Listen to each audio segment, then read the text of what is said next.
Fala pessoal, boa noite. Começando mais um podcast aqui na Elenco Empreendimentos. Hoje convidado super especial para falar um pouco sobre compensações ambientais, leis ambientais e tudo que envolva aí o ambiente de sustentabilidade ambiental na nossa região, dos nossos empreendimentos.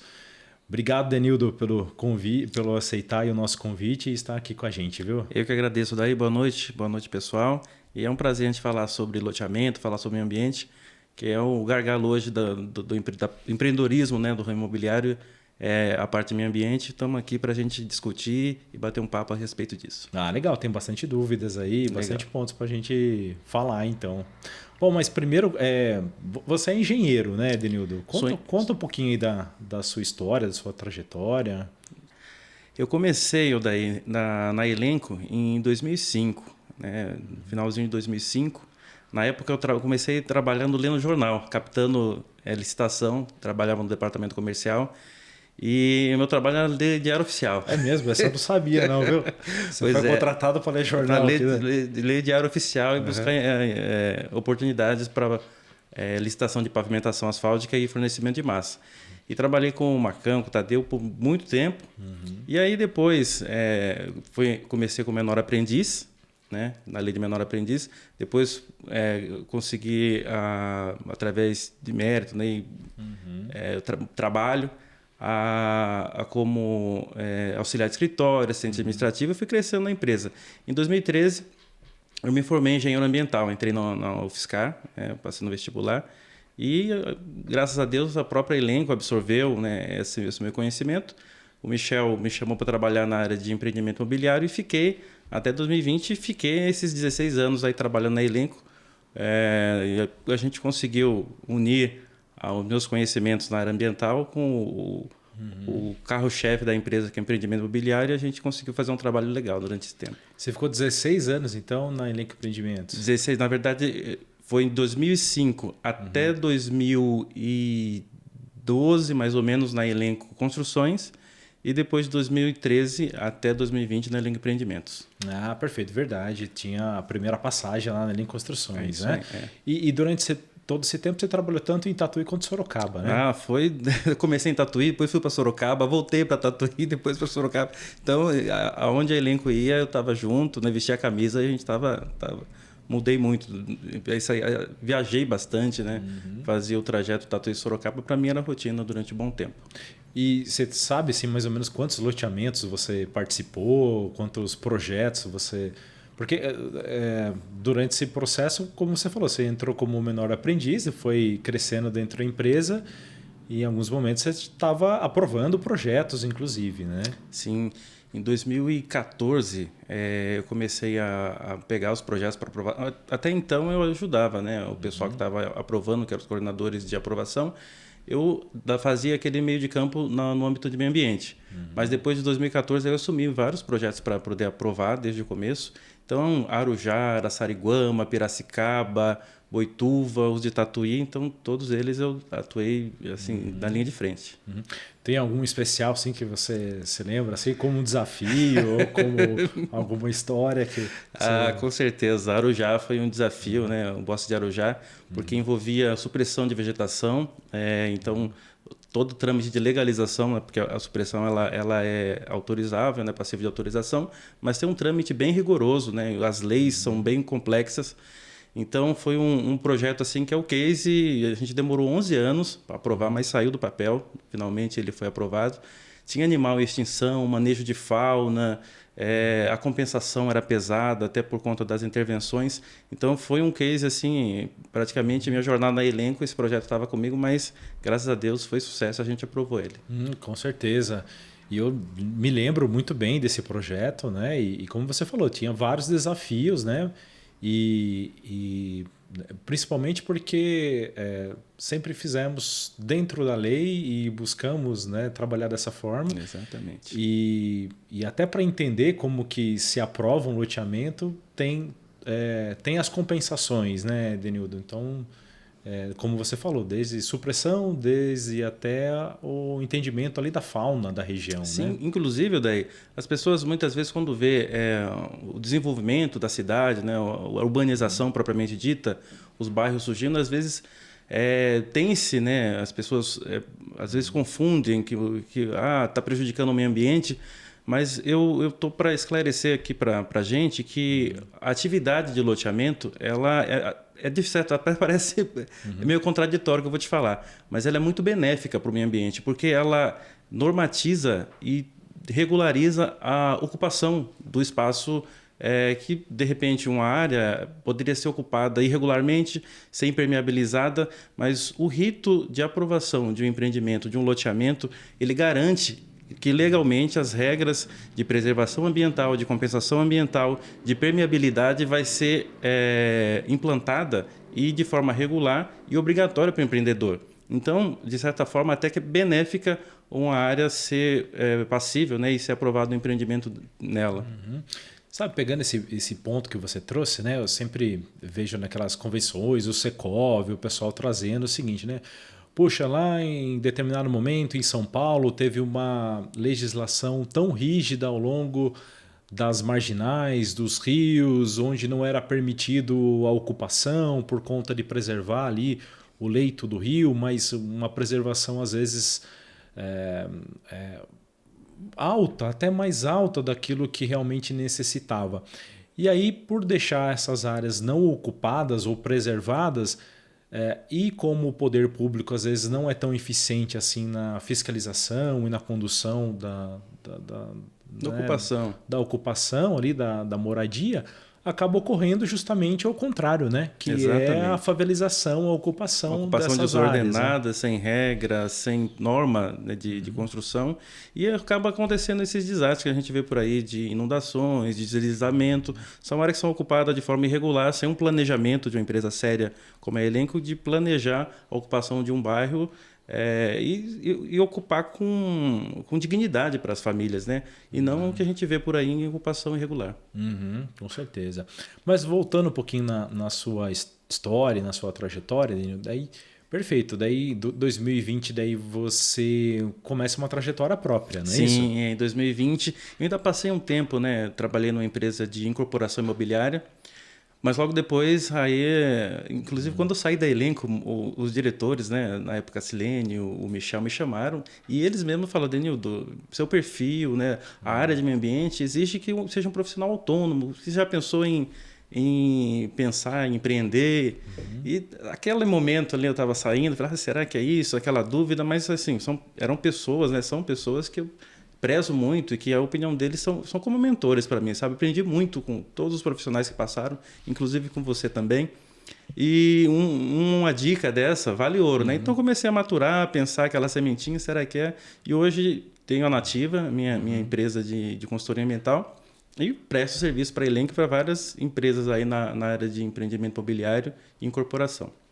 Você saiu do Elenco, mas o Elenco não saiu de você, né? Você continua prestando serviço. É o que eu falo, é isso aí, que bom, viu? Eu gosto muito da empresa, foi onde eu comecei, né? Guardo com muito carinho. E foi minha escola, daí. Todas as pessoas que passaram e que conviveram durante toda a minha passagem pelo Elenco foram professores para mim e eu sou eternamente grato a cada um deles. Pô, eu tenho certeza que eu aprendi muito com você e muitos aqui também aprenderam, porque acho que é um ambiente que permite essa troca, Sim, né? De a gente saudável, poder conversar e aprender um com os outros, né? Isso aí.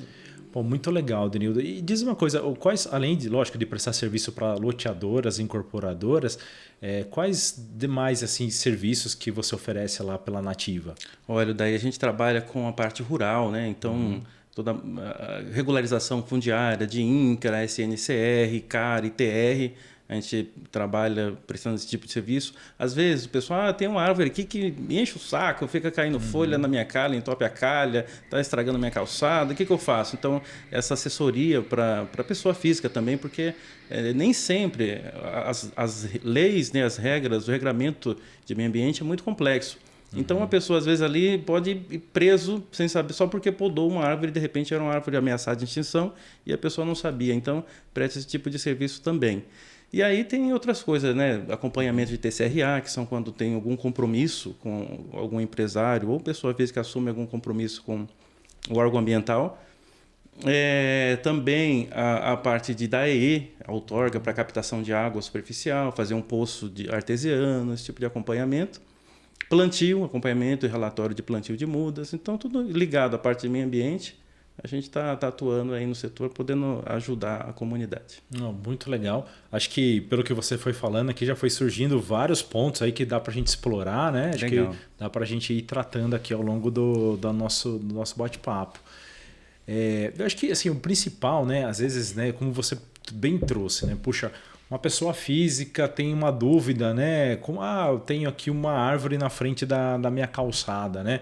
Puxa, a árvore tá velha, tá grande, tá lá encostando nos fios da companhia elétrica, pode ser que cause um prejuízo para mim, para os meus vizinhos, mas eu não posso ir lá simplesmente pegar a motosserra, pegar o machadinho. Não deve. Não deve, Nem né? deve. E aí, o que esse cara tem que fazer? Ó, Né? a primeira coisa, primeiro ele procurar um profissional habilitado, porque de repente aquela árvore ali ela é sazonal, pode ser que aquele momento dela de estar atrapalhando, pode ser algo que pela estação do ano, pelo momento, pelo mês, é algo pontual e pode ser trabalhado. Mas se não tem outro jeito de fato, chega no ponto de estar incomodando ou causando dano ao patrimônio, tanto físico quanto ali, público da pessoa, do município, aí precisa pegar uma autorização no município, na Secretaria de Meio Ambiente, entrar com pedido formal, fazer um laudo, a pessoa vai contratar um engenheiro e ele vai falar, olha, a espécie é essa, elencar a espécie, do diâmetro que ela está. Ou seja, faz a caracterização ambiental da árvore e entrar com pedido de supressão na prefeitura. A prefeitura ela pode conceder autorização desde que haja uma compensação ambiental pelaquela supressão. Perfeito. E qualquer tipo de árvore pode ser trocada de lugar, assim, seja pela poda ou pela supressão? Ou existe, de maneira geral, assim, algum tipo de regras para ser seguidas, né? Olha, daí, o ideal, inclusive, principalmente calçada, sabe? É um problema sério que às vezes, inclusive num projeto de loteamento, né? A gente trabalha na área, você também, a gente está sempre trocando ideia a respeito disso, de um projeto de arborização de sistema viário. Tem 3 coisas que a gente precisa colocar em pauta, sabe? Primeiro, se a espécie ela não vai causar danos futuros à calçada, né? As raízes, tem espécies que as raízes saem detonando tudo. Outro ponto é a rede elétrica, como você pontuou. Então, as copas, se for debaixo de rede elétrica, o ideal é que não sejam aquelas espécies que ficam muito altas a ponto de danificar a rede elétrica. E outro ponto também que é muito importante é isso aí, né? Algumas espécies elas soltam muita folha mesmo, dependendo da época do ano, e acaba entupindo calha, calçada, enfim.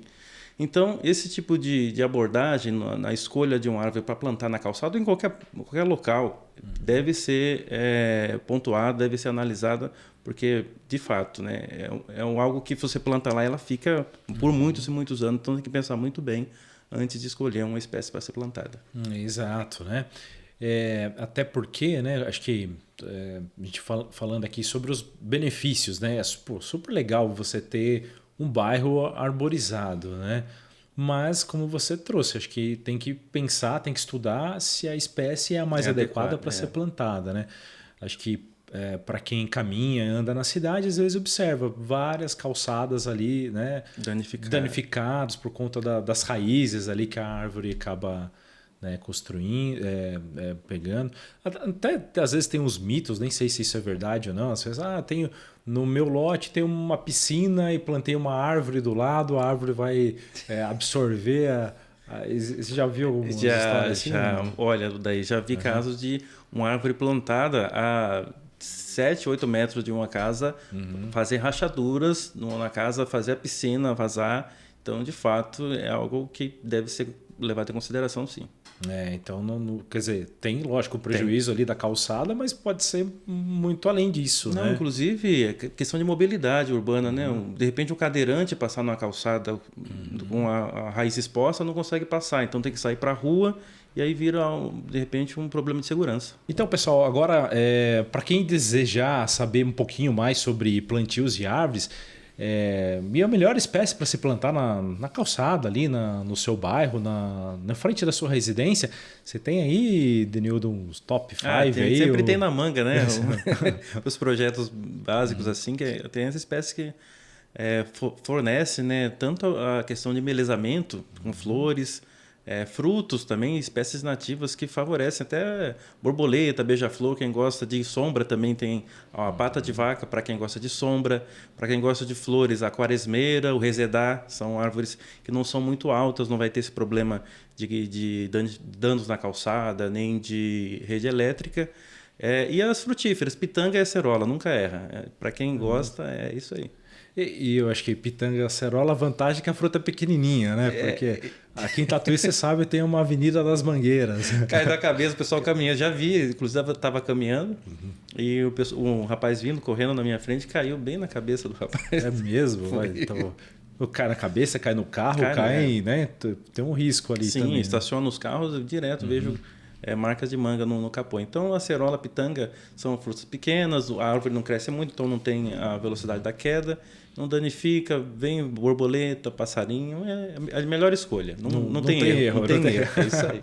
Então fica a dica então aí pro pessoal, viu? Isso aí. Pô, legal. E aí, Denildo, falando um pouquinho também da continuidade do seu trabalho, assim, toda a importância, né? Acho que do loteamento, assim, não é só a muda que vai ser plantado na frente do sistema viário e do lote da pessoa, né? Mas quando a gente fala de licenciamento ambiental, acho que isso envolve uma série de outras análises, sim, né?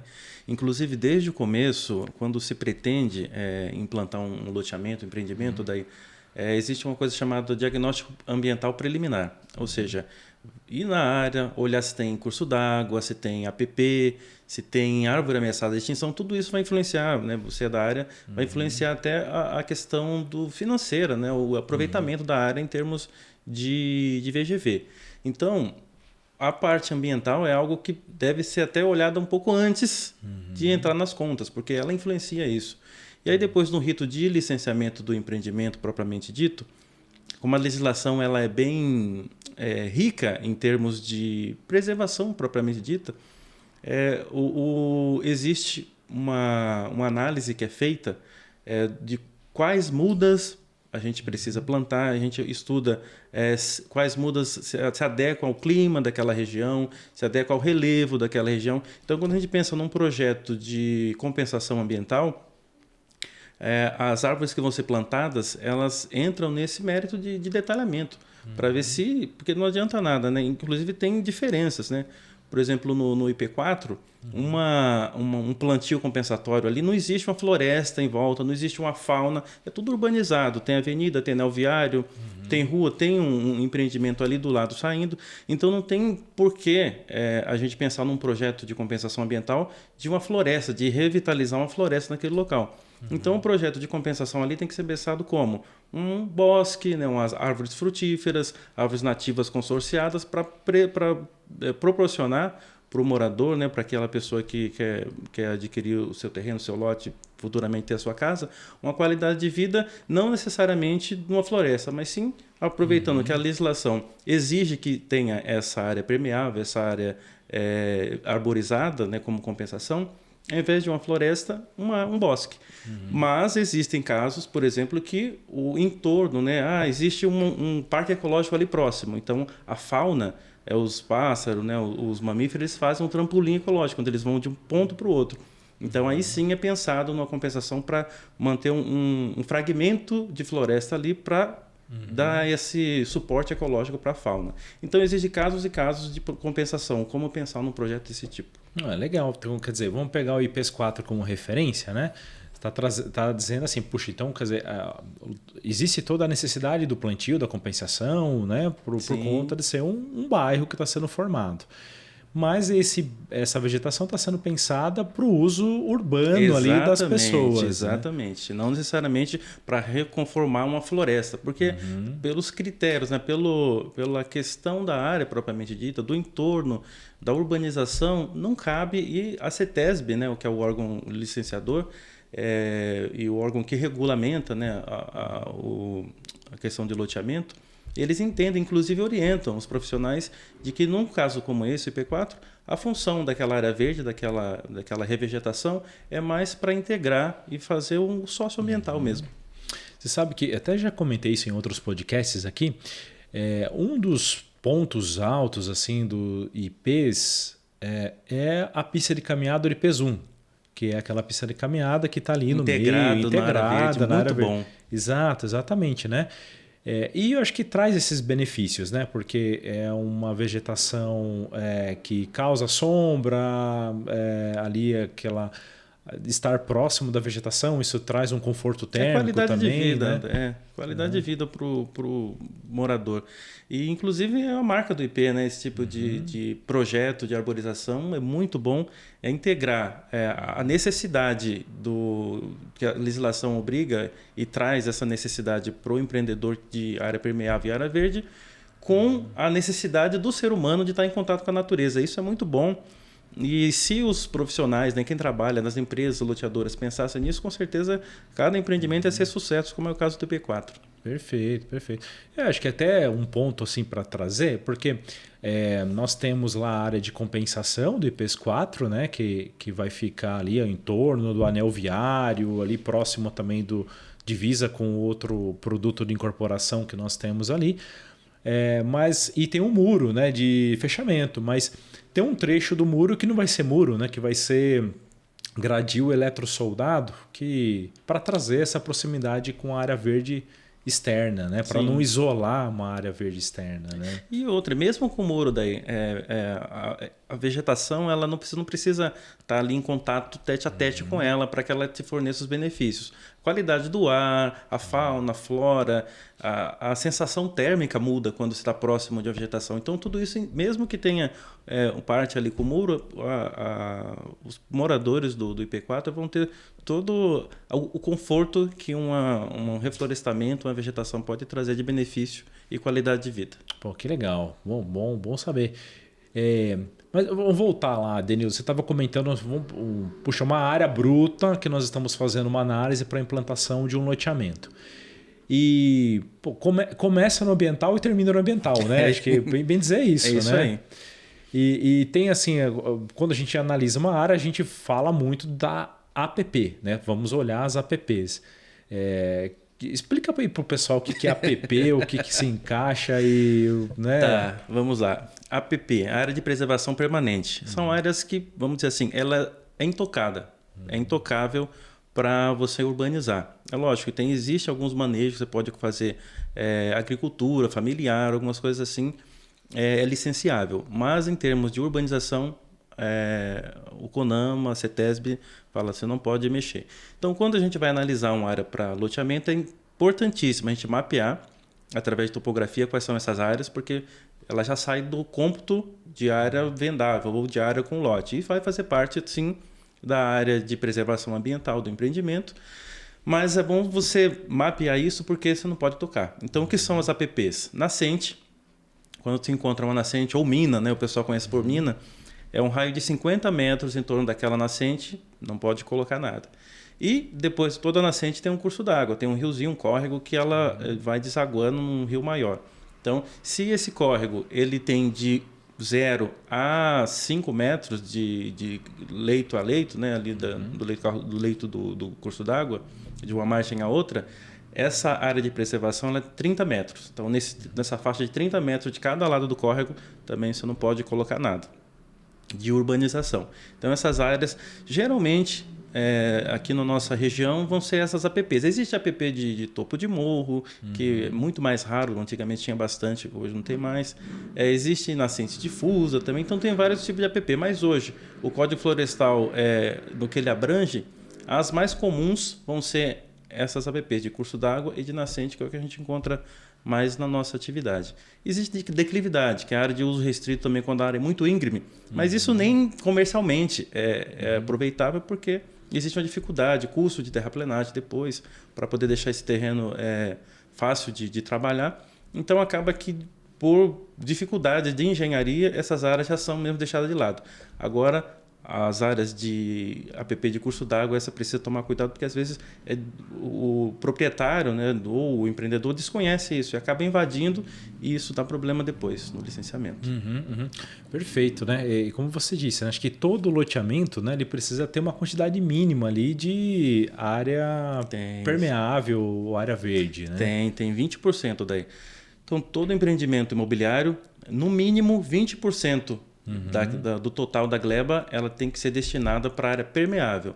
Ela é vegetada ou não. Se tem vegetação e ela ultrapasse 20% do tamanho da área, pelo menos 20% dessa vegetação tem que ser mantida também intocável. Agora, se ultrapassa, né, minha área lá tem 30% de vegetação, é obrigado a manter os 20% e esses 10% a mais é passível, a CETESB libera a supressão dela desde que você faça a compensação ambiental, que pode ser através de plantio de mudas ou mesmo a verbação de uma área externa numa matrícula também para ficar como intocável, que é o termo de preservação de área verde. Não, acho que esse ponto é bem interessante porque vamos imaginar justamente isso, né? Eu tenho uma área que seja 50% de vegetação e é uma área bem localizada, puxa, caixa um projeto, né, que é benefício ali para o bairro, para a cidade. Eu posso então fazer a supressão de parte dessa vegetação, Exato. Não ultrapassando os 20%, que isso é o obrigatório, o mínimo obrigatório. E é até interessante porque, puxa, eu estou fazendo uma supressão de 10%, 15% do excedente, mas não significa que vai ficar por isso mesmo. Não, né? E as pessoas confundem, às vezes vê desmatamento. Por causa absurdo, está desmatando.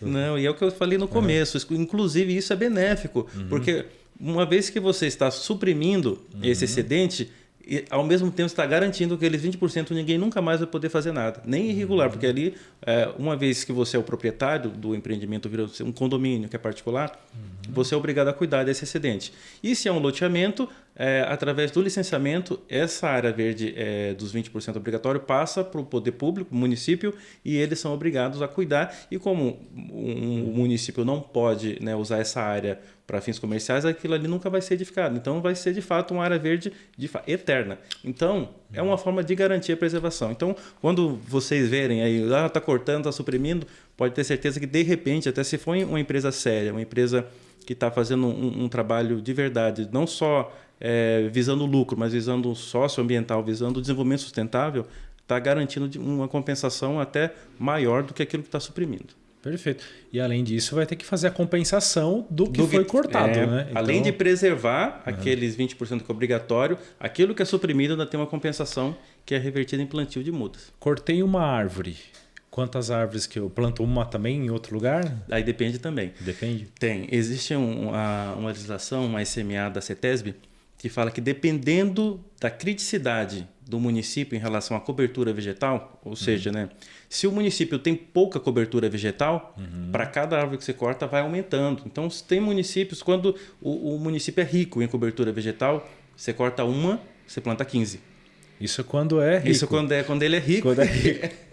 Exatamente. Se a árvore é nativa você vai cortar, 15 você tem que plantar. E isso vai subindo, vai aumentando para 20, 25 à medida que o município vai diminuindo nessa faixa de cobertura vegetal que ele tem. Então, assim, quem está observando ali, cortou uma árvore, pode saber que no lugar 15, dela vai ser 15 uma outra área, Exatamente. Mas dentro do mesmo município. Do mesmo bioma, no mesmo bacia, bioma. Eles usam bacia hidrográfica para poder delimitar. Mas pode ter certeza que no mínimo 15 árvores estão, lógico, se é uma atividade licenciada, regularizada, tudo certinho como a gente está acostumado. Perfeito. E para saber se, puxa, eu estou vendo lá, alguém está cortando aqui do lado do meu sítio, né? Como que eu sei se aquilo está regularizado ou não? Olha, o ideal é a pessoa que está fazendo a atividade, que licenciou, deixar uma plaquinha lá, ou o profissional que está fazendo a supressão, o corte da vegetação, ter a autorização do órgão ambiental em mãos. Isso é sempre recomendável. E em caso de repente, a gente chega lá e não tem esse tipo de informação, a CETESB, né, os processos são públicos, entrar no site, digitar o endereço lá, você consegue saber se aquela atividade está licenciada e está de acordo com as normas. Poxa, acho que uma boa dica também, né, para ficar também super tranquilo. Acho que nos casos do loteamento da Elenco tem a plaquinha lá da CETESB, o número do processo, né? Tudo para deixar mais transparente cercado, possível. Né? Inclusive, de repente, o lugar onde vai ser essa área que a gente acabou de falar, que era preservada, né? Área de preservação ambiental, deixar cercadinha, porque hoje tem incêndio, tem pessoal que entra, invasão. Então, sempre deixar protegido essas áreas para que não haja, enfim, ônus futuro em relação a isso. E vamos pegar um outro exemplo agora. A área do IPES 4, por exemplo, que não tinha praticamente nenhuma árvore, era uma área era um pasto, né? Ali. Sim, inclusive atividade de cerâmica, né? De extração de argila ali. Isso, exatamente. Então, ou seja, nesse caso não tem 20%, não, né? Tem zero. Tem 0%. E aí? É por isso que eu estou te falando, o ganho em termos de meio ambiente de fato, é um exemplo claro de uma área que vai revitalizar em termos de meio ambiente aquela região. Porque a gente falou, era uma área degradada pela atividade de cerâmica, a gente vai urbanizar ela, vai, tanto a nível de meio ambiente quanto a conformação física dela na terraplenagem. Era um buraco, agora está regularizado. E com o plantio de mudas, pelo menos 20% dela vai ser revitalizada em termos de floresta, né? Vai ser um bosque. As mudas foram escolhidas a dedo, aí, vocês que vão adquirir um lote lá, pode ter certeza que é um projeto muito bacana. E, assim, em termos de meio ambiente, totalmente revitalizada. Vamos garantir tirar. Tem logo depois do anel viário, tem um pequeno trecho ali que tem leucenas, são árvores exóticas, que são invasoras. Vai ser retirada e plantada mudas nativas, que são as endêmicas do Brasil, que garante o maior conforto e preservação da Mata Atlântica. Ou seja, onde não tinha, vai passar a ter. Vai passar a ter. Exatamente. Pô, que legal, que legal. Pô, então, nossa, é super interessante, né? Você vê quanto é importante também esse trabalho pro município, né? Pro bairro, pro município, pra região, né? Inclusive, Odair, em termos de... A gente falou de área permeável. Nesses 20% de área que é obrigado a deixar no empreendimento, por que ela é permeável? Porque ela garante que o escoamento das chuvas, né? Da drenagem do município, ela percole no solo. Então, quando se garante essa preservação até onde não tinha, quer dizer que esse problema de enchente, de inundação, é amenizado ou sanado totalmente. Então, a importância de se pensar num projeto de arborização, de compensação, desde o início do projeto, até garante a permeabilidade do solo nesse quesito. Então, interessante, né? Deixa o solo rico ali também, né? E, como você falou, protege. Protege, exatamente. Né? Um outro ponto também, Denildo, acho que você falou rapidamente, sim, mas puxa, vou cercar, vou preservar, vou ter que cuidar da mudinha que eu plantei ali, até quando ela, né, se torne uma muda que ganhe vida própria. E hoje a gente tem visto assim no estado de São Paulo uma onda de queimadas, né? Tem visto uma região, acho que muito por questão do clima também, tá seco, isso favorece, né? Sim.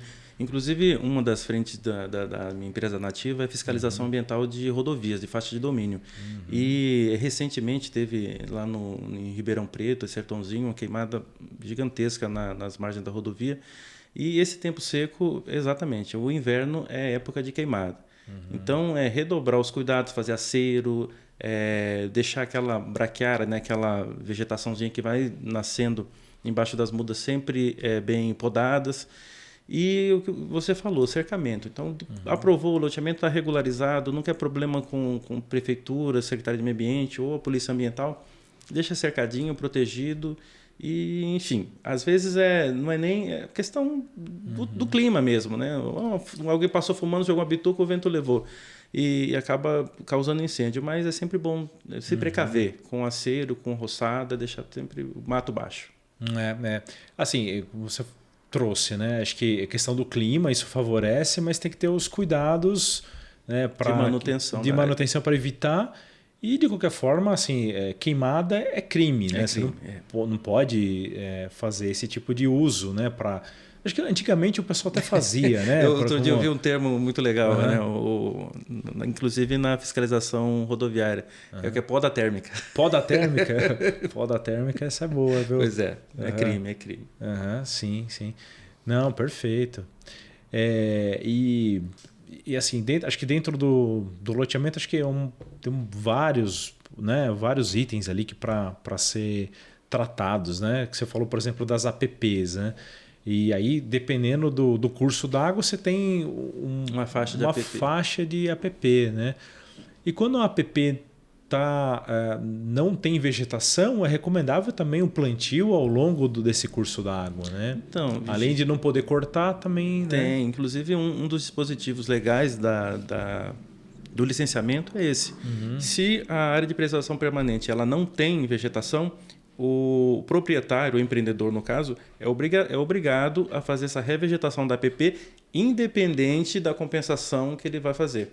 Então, é um plantio obrigatório extra, tem que fazer. Então, além disso, além de prever a compensação pelo corte que você vai fazer e da preservação ambiental, essa recomposição da área de preservação permanente ela é obrigatória.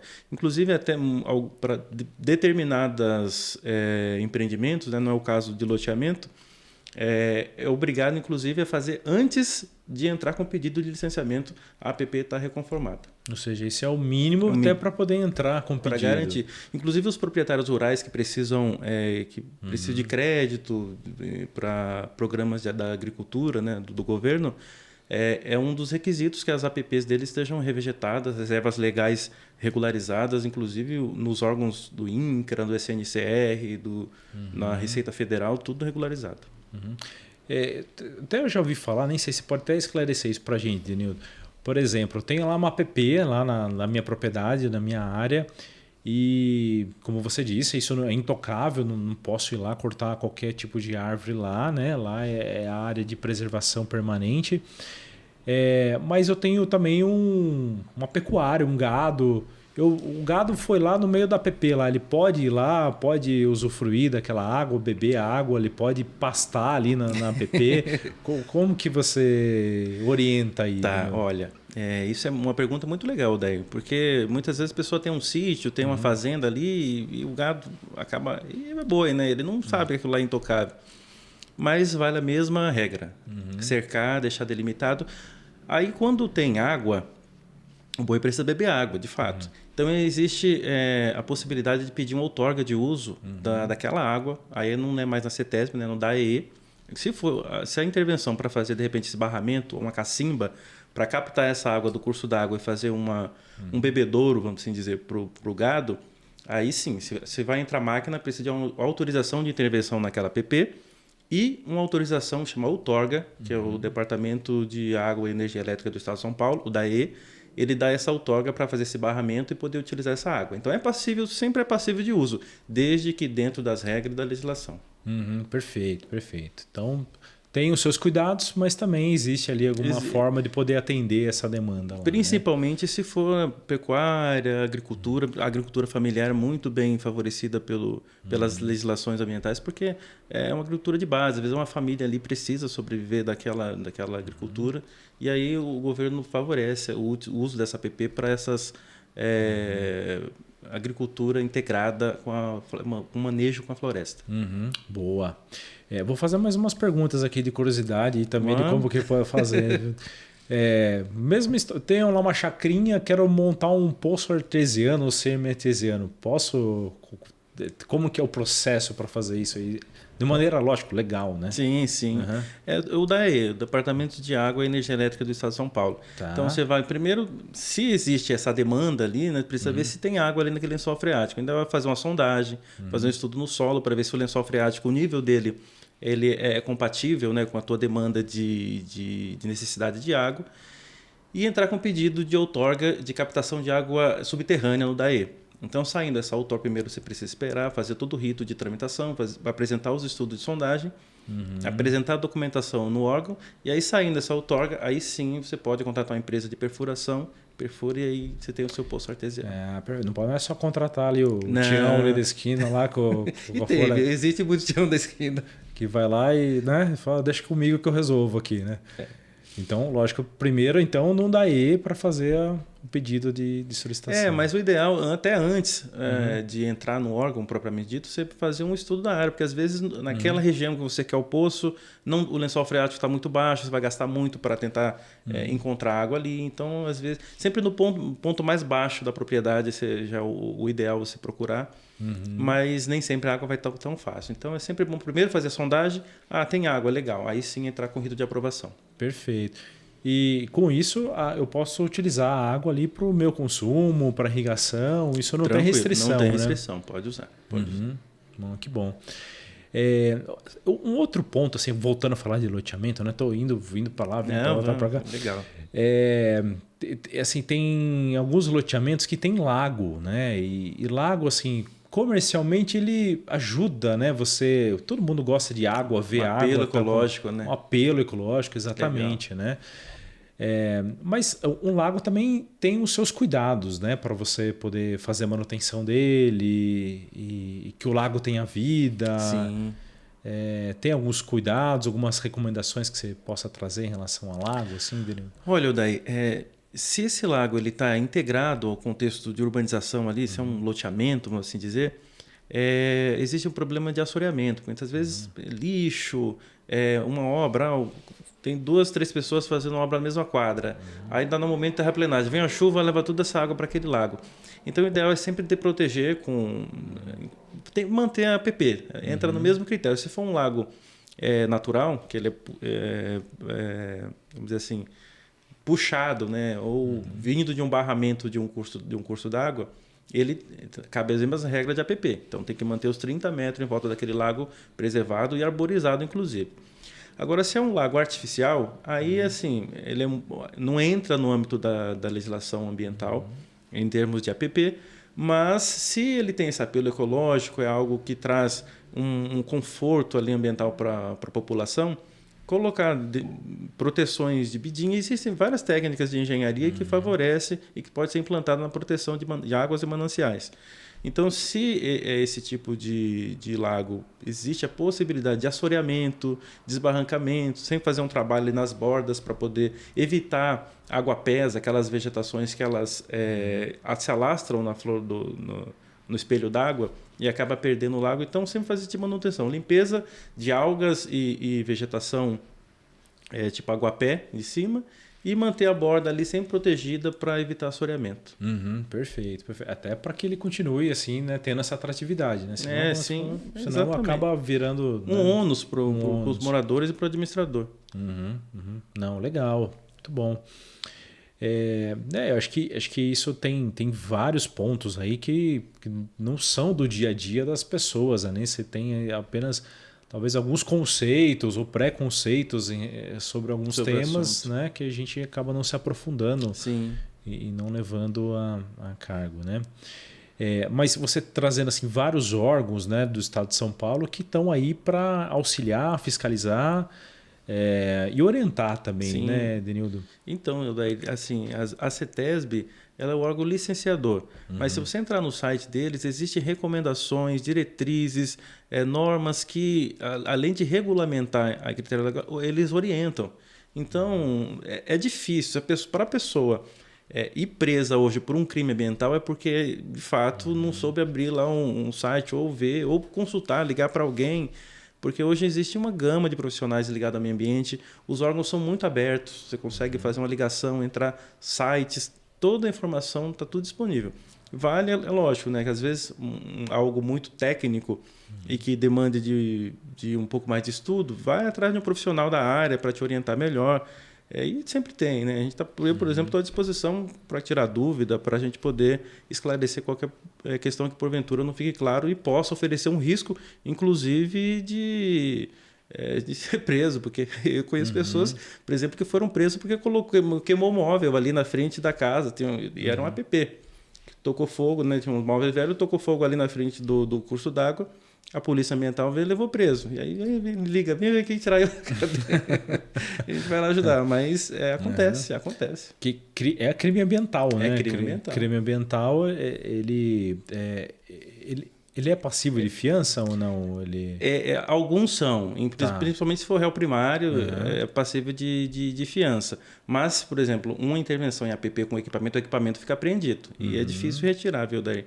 E a multa, né? E tem a multa é pesada. Então, o auto de infração ambiental é pesado. Tá? Além da multa, existe uma compensação em cima dessa infração.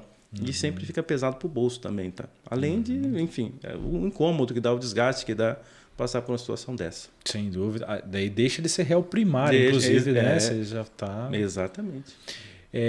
Então, assim, você falou da CETESB, tem o DAE, né, que também é um órgão mais ligado à água, né? A água, ao meio ambiente.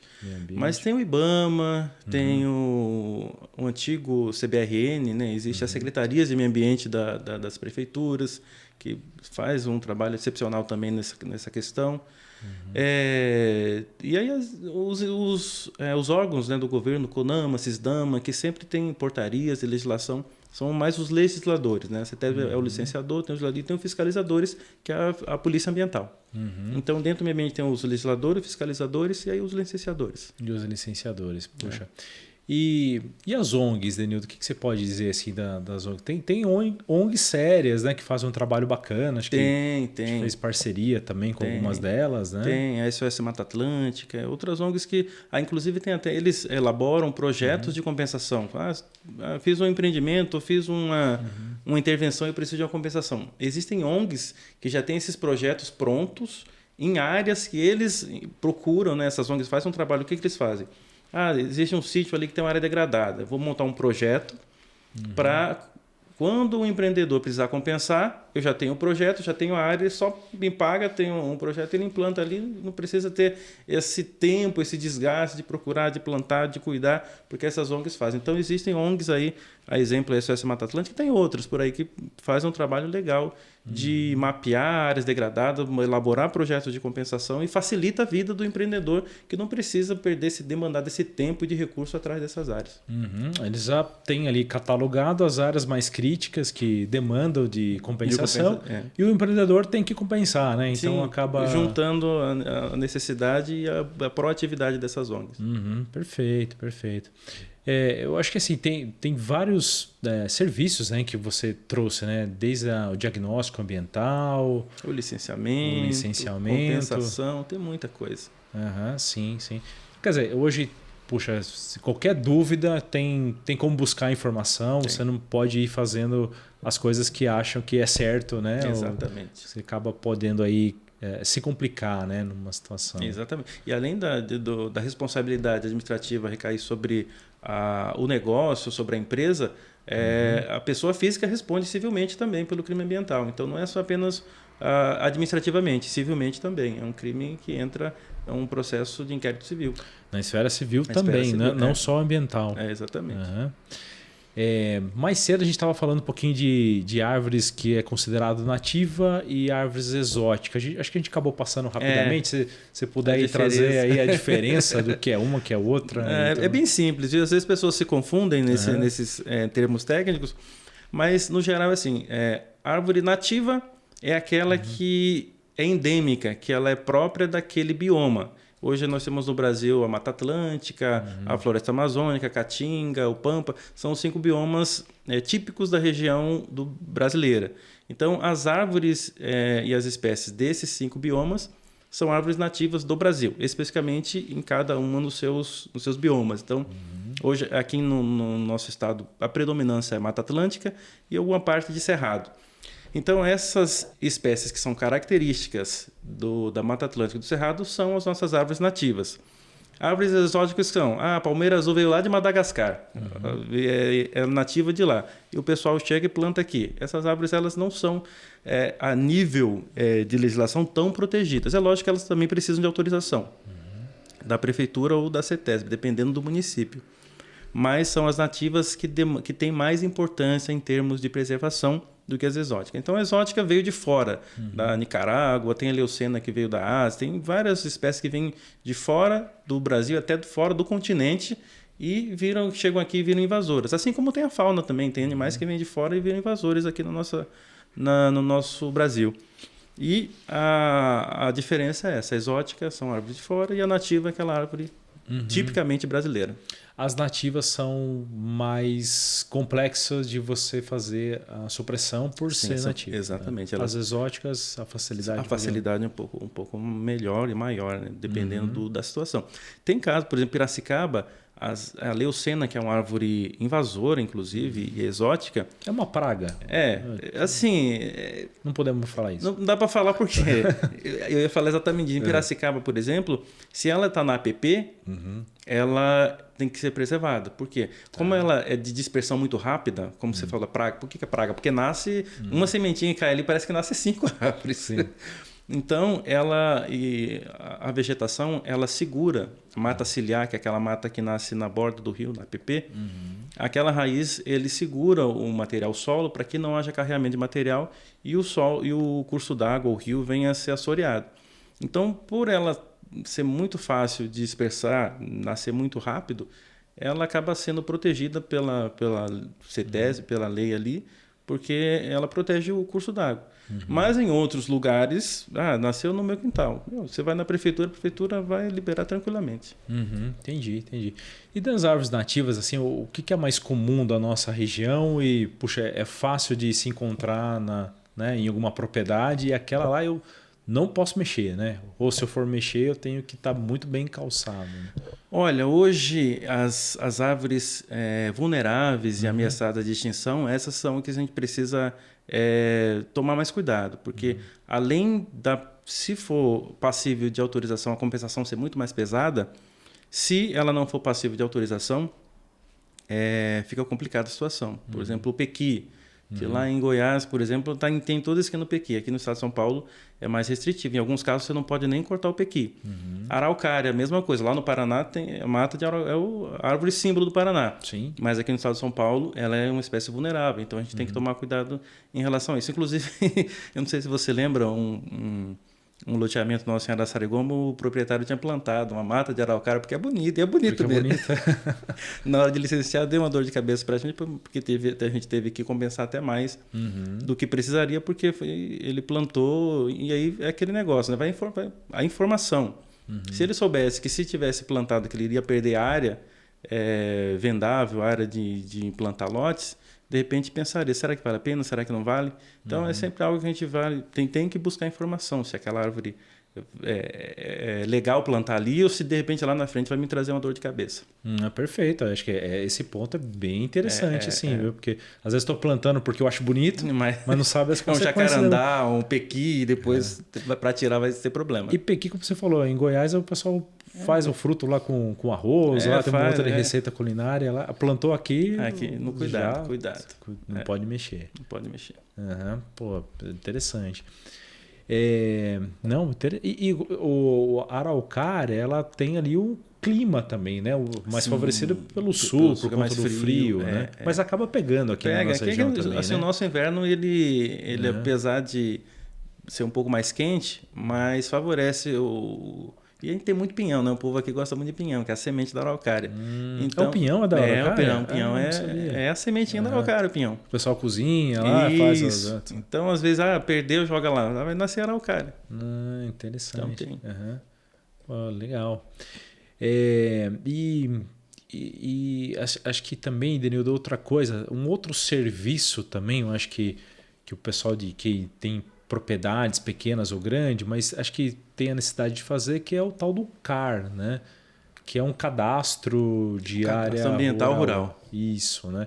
Isso, puxa, o pessoal tem que fazer todo ano. Como que é esse trâmite aí do CAR? Todo proprietário de área rural é obrigatório ele ter esse cadastro pelo menos iniciado e protocolado no sistema do meio ambiente, no sistema do INCRA. E para os produtores, né, que utilizam a área para fins do agronegócio, da pecuária, é uma exigência do governo que esse cadastro esteja, inclusive em termos de preservação de reserva legal, averbação de reserva, os perímetros das APPs que a gente acabou de falar, preservados, é um pouco mais rigoroso. Então, para quem utiliza a área para esses fins comerciais, não necessariamente empreendimentos, mas sim na agropecuária, ele precisa ter esse cadastro, de fato, feito e mantido regularmente. Agora, para quem não utiliza, basta ter o cadastro, ter feito, né? Teve um período quando surgiu com o Código Florestal, necessidade, tal, teve um prazo, depois o prazo foi dilatado. Hoje em dia, mesmo que não tenha, ainda pode dar tempo de fazer. Só que não pode usufruir dos benefícios que o produtor do agronegócio, da pecuária, teria. Então, hoje, toda a área rural precisa ter o CAR. Agora, aquele que utiliza para fins do agronegócio ou da pecuária é muito mais criterioso em termos de exigência legal do governo para que ele possa fazer a atividade dele. Em outras palavras, é um cadastramento ali das APPs, né? É um cadastro das APPs, das reservas legais, da propriedade, porque hoje, com esse sistema do CAR, você consegue entrar no sistema do SICAR, que é o sistema de cadastro ambiental rural. Você consegue ter um mapa do Brasil inteiro daí. Com cada propriedade, você clica lá, tem o cadastro, quem é o proprietário. Então você consegue ter um banco de dados em relação às áreas que são produtivas e as áreas passíveis de autorização, as áreas que são degradadas. É um banco de área muito legal, que é autodeclaratório. O proprietário mesmo fala, aqui é minha vegetação, aqui é a minha sede, aqui é a APP que eu não mexo e essa área aqui é reserva legal que é intocável. Então, o governo hoje tem um banco de dados muito legal. Inclusive, nós como empreendedores, como agentes, né, do desenvolvimento urbano, você entra lá e vê, olha, essa área aqui é interessante, essa área aqui está preservada, essa área para compensação ambiental, porque é um outro nicho legal da área ambiental, é essas áreas. Como tem muita demanda para compensação, existem proprietários de área que a área é tomada por mata, 100% mata, que acabam comercializando essa área para uma compensação ambiental de uma outra pessoa. Então, esse banco de dados que o CAR fornece, tanto para o poder público quanto para a área privada, é muito legal. Então, vale a pena manter atualizado. É como se fosse um imposto de renda ali, ambiental, que é autodeclaratório, sim, né? Como sim. E tem o ITR, então, inclusive é vinculado. O ITR, que é o Imposto Territorial Rural, é vinculado a questões do CAR e do INCRA. Ou seja, o proprietário tem que sempre andar atualizado com Exatamente. Inclusive com a Receita Federal. Perfeito. Pô, Denildo, obrigado aí pela sua participação aí. Acho que foi super bacana aí o bate-papo. A gente conseguiu, acho que, falar um pouquinho de tudo. E antes da gente despedir, pô, deixa aí o seu serviço aí, fala dos contatos da Nativa, como que o pessoal faz para te achar, para te consultar, para te contratar, né? Traz aí os seus... Legal. A Nativa fica ali perto do IP1, né? Tá ali nos produtos ali da Elenco, na Rustinha Rodrigues 1400. O meu Instagram também é Nativa Engenharia. Você pode me contatar, tirar dúvida. E os serviços compensação ambiental, projeto de revegetação, tudo em relação à área rural, né? INCRA, ITR, laudo de bombeiro, estou começando a fazer também. Então, tudo na área de outorgas do DAE, projetos de compensação ambiental, tudo relacionado a empreendimento imobiliário, inclusive a gestão da aprovação do empreendimento, mesmo que não seja na área ambiental, a gente também faz acompanhamento. Então, regularização da área, desmembramento, unificação, retificação, o trâmite em Sabesp, em CETESB, Secretaria da Habitação, tudo isso a gente oferece de serviço e a gente está de portas abertas aí para receber o pessoal que deseja e queira trabalhar com a gente de parceria. Maravilha, Denildo. Pô, obrigado aí mais uma vez. Eu que agradeço. E portas abertas aí sempre, quando você estiver passando para cá, a gente super feliz aí em recebê-lo. Legal, obrigado. Foi um prazer te rever, conversar, falar do começo da minha trajetória na Elenco e poder falar sobre a área do meio ambiente, que é algo que hoje praticamente é o gargalo de qualquer empreendimento que se vá fazer, mas tem jeito. É só trabalhar direitinho, seguir as normas, o regramento legal, que as coisas caminham bem. Maravilha. Obrigado. Obrigado.